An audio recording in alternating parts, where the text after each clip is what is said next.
bras qui gargouille ou un genou qui craque, je ne sais pas. Mais voilà, il n'y aura pas de montage, donc vous avez le son de nature peinture, comme on dit, et puis voilà.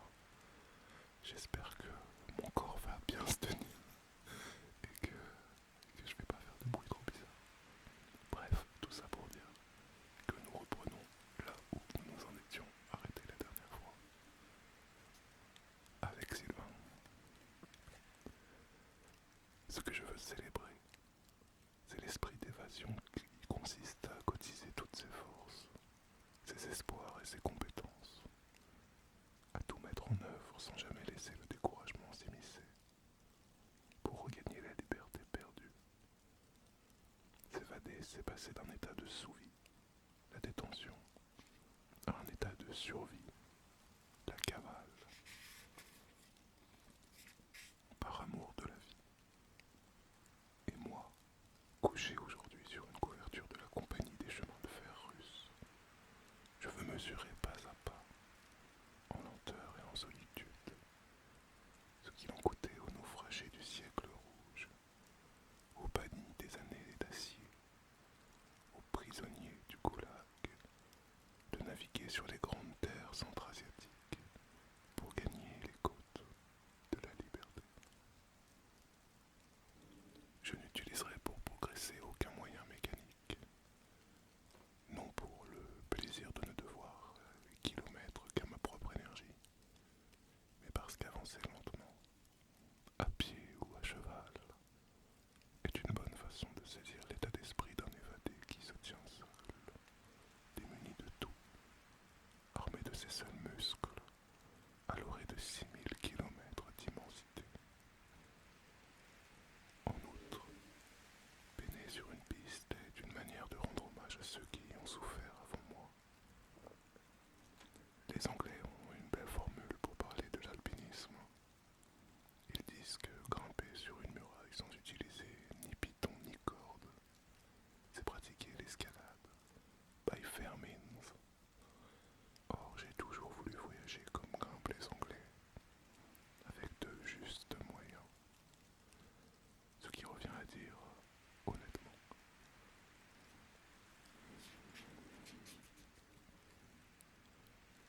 à cheval, à pied, à bicyclette, je trouve déloyal de se présenter devant la géographie armée d'un moteur. Et je sais que le pas humain, la foulée du cheval, sont les meilleurs instruments pour mesurer l'immensité du monde. Voilà 10 ans que je trouve la paix en battant les chemins et que rien ne me met plus en joie qu'un horizon fuyant lentement mes tentatives de le rejoindre. Parfois, comme les Mongols qui sont les fils du vent, je pense que la terre est dure et le ciel lointain.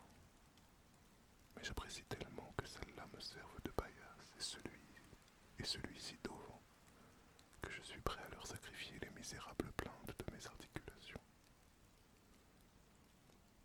Je n'aime pas trop les capots.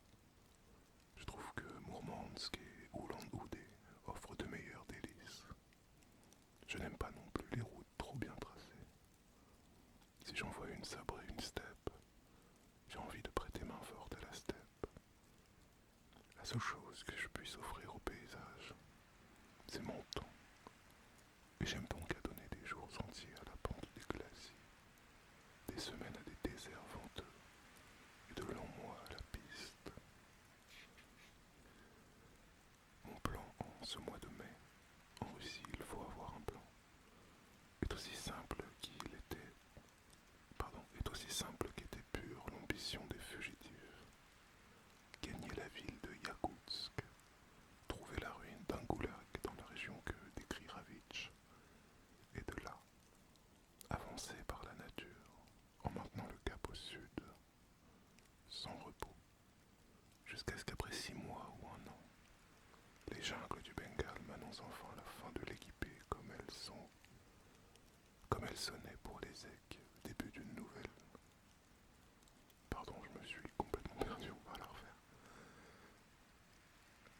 Et de là avancer par la nature, en maintenant le cap au sud, sans repos, jusqu'à ce que, après 6 mois ou un an, les jungles du Bengale m'annoncent la fin de l'équipée, comme elle sonnait pour les aigles le début d'une vie nouvelle. Le transsibérien a atteint la gare terminus de Nielkundri. Alors ça se dit sûrement pas comme ça, mais ça m'a l'air imprononçable, donc on va dire Nielkundri. J'en descends, et au bout du quai rencontre Yuri, un ancien milicien qui accepte de me transporter dans sa Lada vers mon point de départ au bord de la Lena, à 24 heures de route. Nous roulons à fond, plein nord, sur la piste blanche qui entaille la taïga vide. Forêt lugubre. À la fin de l'après-midi, nous dépassons un panneau planté sur le bas-côté qui proclame danger, radiation, altitude 1300 mètres. C'est l'ancien goulag d'Aldan. C'est interdit de s'arrêter, dit Yuri en coupant le moteur. Nous sommes sur une éminence d'où nous dominons une large dépression gonflée de boue. Ce pourrait être un trou rempli de larmes. Au fond survit une pauvre taïga, mitée par les flaques marécageuses couleur argent triste. Les sapins dénudés font comme les baïonnettes d'une armée qu'aurait englouti une nappe de mercure. Quelques chenaux alimentés par la fonte des neiges serpentent sur des versants pelés avant de mourir dans la cuvette. Une croix orthodoxe de 2 mètres de haut préside, plantée là peut-être, pour le souvenir des années de peine.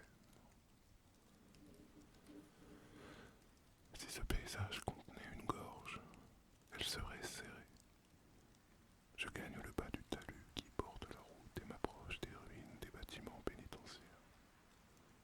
Il faut suivre les langues de neige sous peine de s'enfoncer aux genoux dans la glu de la Rasputitsa. Du camp, qui fonctionna jusqu'à la mort de Staline en 1953, il ne reste plus rien que les fondations.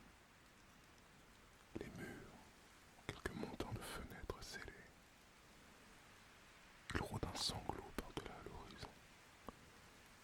Yuri, à grands signes, me crie de revenir. Sylvan, fais donc pas l'idiot, tu vas être irradié. Nous repartons à tombeaux ouverts, et moi je déteste la vitesse.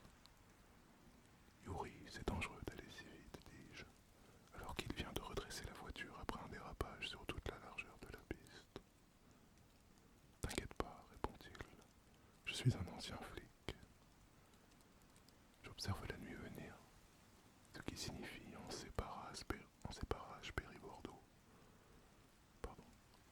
J'observe la nuit venir, ce qui signifie en séparage Péri-Boréaux, que je regarde le soleil descendre jusqu'à la cime des sapins, rouler sur leur fête, disparaître un peu, puis amorcer sa lente remontée.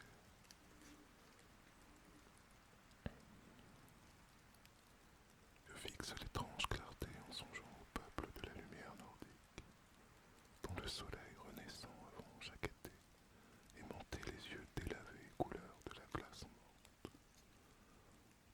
Dans la demi-clarté qui n'appartient ni au jour ni à la nuit, le corps refuse le sommeil. L'esprit, lui, bien qu'en éveil,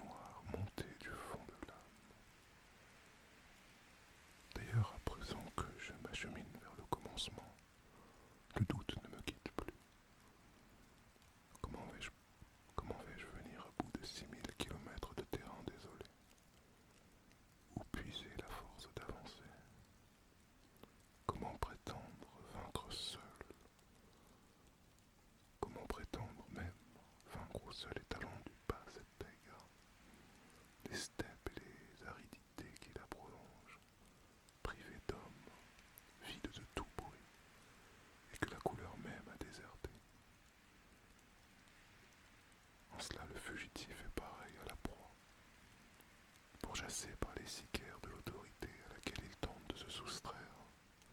Il est stimulé par l'aiguillon de la traque. La peur d'être repris l'excite. Il danse sur la corde raide. L'inquiétude le fouette, maintient intact en lui chaque matin l'urgence de reprendre la marche. Mais moi, contrairement à l'évadé, j'ai tout à perdre dans pareille aventure. Qu'est-ce qui va me faire courir? Il est difficile de se mettre sans motif sur les bords de l'abîme. Choisir coûte davantage d'énergie que subir. La Léna, crie soudain Yuri.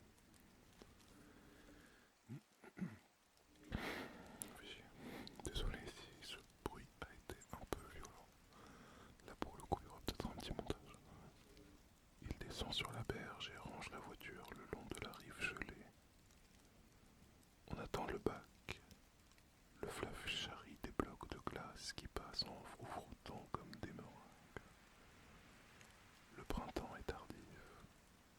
Cette année, la Léna est encore tout encombrée de glaçons que le bac, en accostant, chasse devant son étrave. Je suis désolé, il y a un petit défaut d'impression.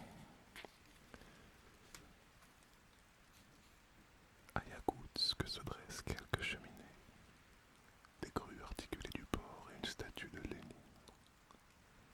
Il indique le sud du bras, l'axe de la liberté, la route à prendre.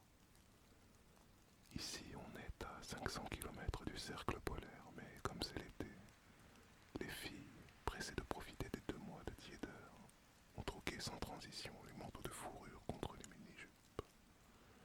La gentille Vera, aux minois de phoque arctique, me pilote dans la ville pendant les quelques jours où j'y réside. Alexis Romanov, directeur des studios de cinéma Yakout, travaille à un projet de film sur le Goulag. Il m'invite à dîner avec un cinéaste russe, Gennady, nostalgique des années brejneviennes.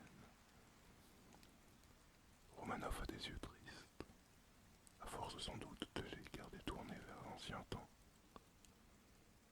La Yakoutie, dit-il, c'était le cœur du système concentrationnaire.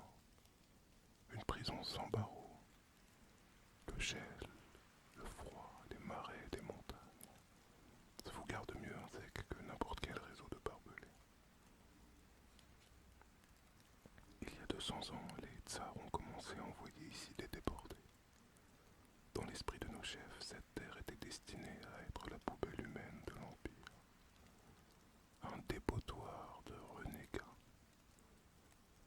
C'est étrange d'avoir choisi des étendues ouvertes au vent, des horizons sans fond et des ciels sans fin pour y enfermer les gens.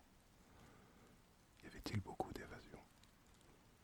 D'ici, presque impossible, me dit-il. Il y a des milliers de kilomètres de forêt, des loups, des ours et des hooligans, dit Macha d'une voix anthropologue.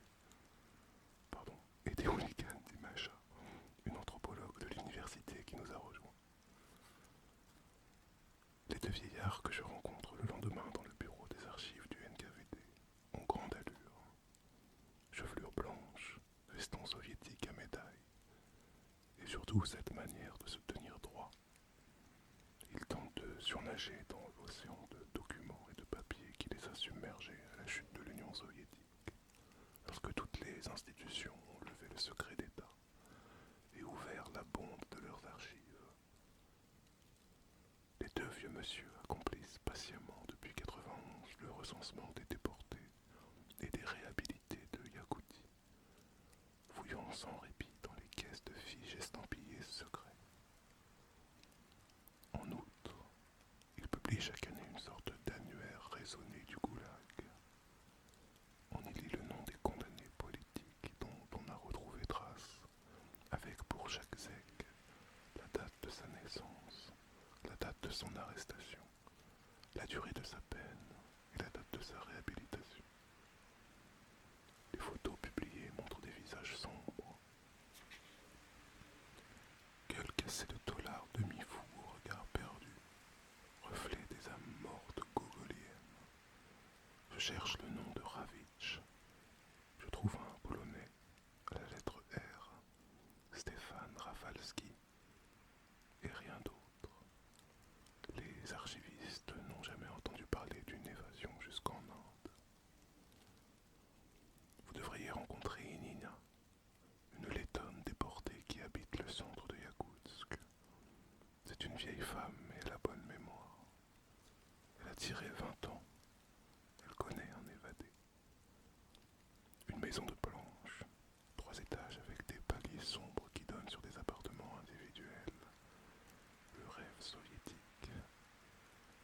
Il doit y faire mauvais l'hiver quand le thermomètre descend à -40 dehors. Ininia est assise dans un fauteuil, un plaid sur les genoux. Une enfant de 12 ans, sa petite fille, racée comme une fée, sert du thé. Avant même que j'ouvre la bouche, la vieille dame se lance. Je n'ai jamais su pourquoi on m'a envoyé couper du bois 20 ans sur les bords de l'amour. Elle ne me regarde pas en parlant. Ses yeux sont pourtant beaux, bleu sombre, mais avec une fixité un peu tragique, comme s'ils ne parvenaient pas à sortir de la nuit. Ils sont venus nous prendre, moi, ma sœur et ma mère. Mon père était déjà interné. Ils nous ont dit qu'on avait 2,5 hectares de terre et qu'on était des riches. Ils ont fermé la porte derrière nous et tout a été pillé. Au goulag, on m'a fait porter des sacs de 50 kilos de pommes de terre. Je me demande encore comment mon dos a pu supporter ça. Ensuite, j'ai été envoyé au bûcheronnage. Je devais abattre des arbres avec une ration de 200 grammes de pain par jour. Les gens mouraient autour de moi. On les mettait dans un trou. Et moi, au cours de ces années, je pleurais tous les jours. Et l'évasion, il y a. Oh, j'y ai pensé. Mais ma mère était malade. Comment l'aurais-je abandonné? Un de mes amis, un juif askénaze, s'est évadé et a pu rejoindre les États-Unis. Il m'écrivait depuis New York, mais depuis quelques années, je ne reçois plus rien. Il est peut-être mort. Et maintenant? Maintenant j'oublie. Je boite et j'attends. Encore une rencontre. Bock, un Allemand déporté lui aussi quand il avait 5 ans sur les bords englacés de la mer de Laptev en mars 42. Pour me parler, il a mis sa cravate et sa chemise blanche. On se fait digne quand on fait revenir à l'écume de la mémoire le souvenir des âges maudits. Il décrit la déportation en train à bestiaux. Le grand-père mort de faim dans le wagon et enterré sous un ballast. L'arrivée sur le rivage arctique.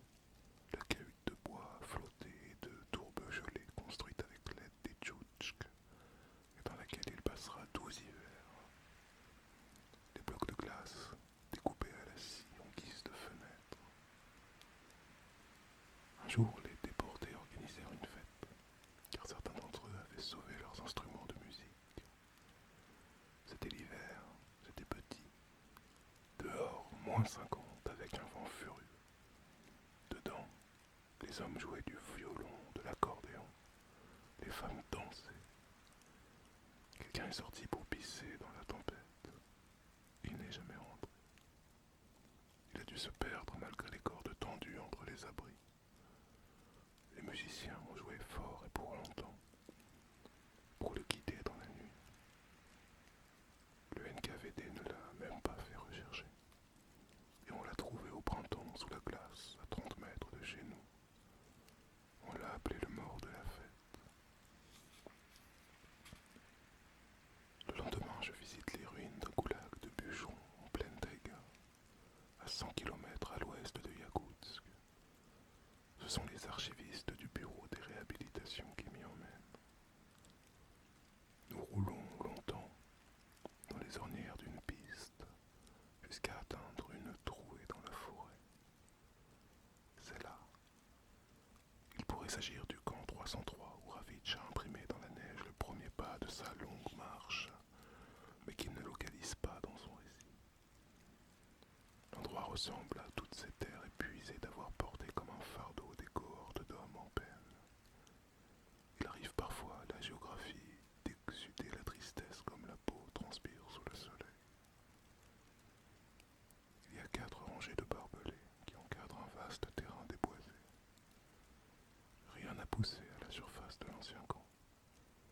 Les arbres ne reviennent pas où les larmes ont coulé.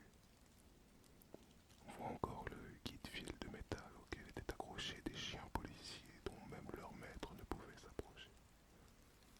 Reste également une haie de chevaux de frise, une dizaine de tas de briques et la trace du chemin de ronde extérieur.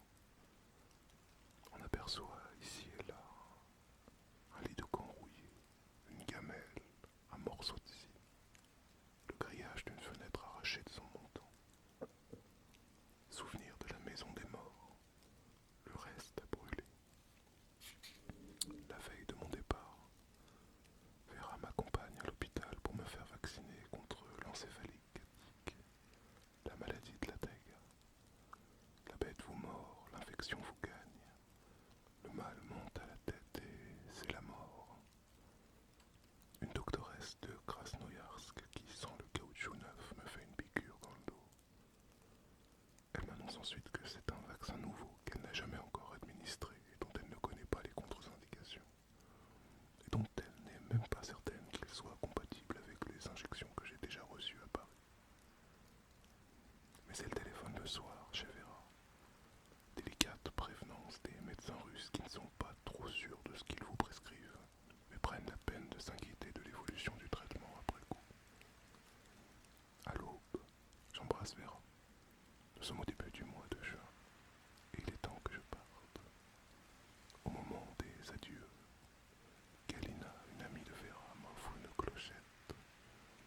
Pour annoncer ta présence aux ours, explique-t-elle, et pour que tinte celui qui te dévorera, dit Vera. Et je pense qu'on va s'arrêter là pour aujourd'hui, voyageurs.